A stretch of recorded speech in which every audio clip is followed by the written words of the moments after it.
حضرت ابراہیم رحمت اللہ علیہ صوفی ایک بزرگ ایک نیک شخص گزرے، ان کے پاس ایک بندہ ہے، کہتا ہے امام ابو اسحاق میں نے بڑا ظلم کیا آپ پر، گناہ تو گناہ میں نے کیے ہی ہے لیکن میں نے آپ پر بڑا ظلم کیا ہے، میں آپ کے ساتھ حسد کرتا رہا، بغض رکھتا رہا، جھگڑتا رہا، غیبتیں کرتا رہا، تجھے برا کہتا رہا، لیکن تو نے صبر کیا۔ آج میں تیرے دروازے پہ آ گیا ہوں، ایک تو مجھے معاف کر دیجئے، جو ہوا سو ہوا، ساتھ مجھے کچھ نصیحت کر دیجئے۔ تو امام ابراہیم رحم اللہ کی نصیحت پہ غور کیجئے، فرمایا اللہ کے بندے بس 5 باتیں یاد رکھ، جب 5 باتوں پہ تو پکا رہے گا نا تو سمجھ کے تو گناہ نہیں کر پائے، دنیا کی لذت بھی تجھے کسی گناہ پر آمادہ نہیں کرے گی۔ کہتے ہیں جی بتاؤ؟ فرمایا جس کا تم رزق کھاتے ہو اس کی نافرمانی نہ کرنا، کھاتے ہو نا نمک حلالی کہ جدا کھائیے اس کا کھائیے، میں جس کا نمک کھاتے ہو نا، جس کا رزق کھاتے ہو اس کی نافرمانی کبھی نہ کر۔ کہنے لگا امام صاحب آپ یہ بتائے اس کا مطلب ہے میں تو پھر گناہ کر ہی نہیں سکتا کیونکہ میں رزق کس کا کھاتا ہوں؟ اللہ۔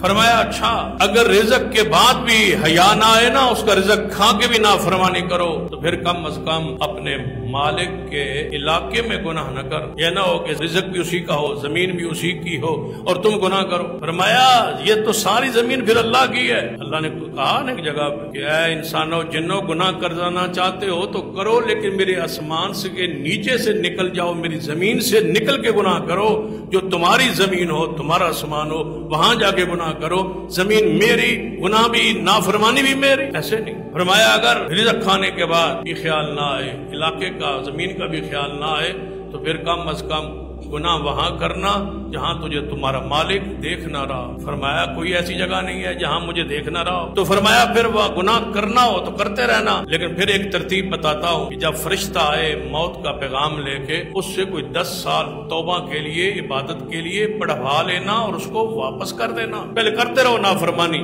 جب فرشتہ ہے موت کے لیے اس کو کہنا 2 سال ٹھہر جا، تو واپس چلا جا، 2 سال جو مہلت ملے اس میں نیکی کر لینا۔ فرمایا یہ تو نہیں ہو سکتا۔ فرمایا اگر یہ بھی نہیں ہو سکتا تو پھر 5ویں بات یہ ذہن میں رکھ، جب قیامت کا دن ہو جہنم کی طرف تجھے فرشتہ لے کے جا رہا ہو تو جہنم میں جانے سے انکار کر دینا، پھر جنت میں چلے جاؤ گے۔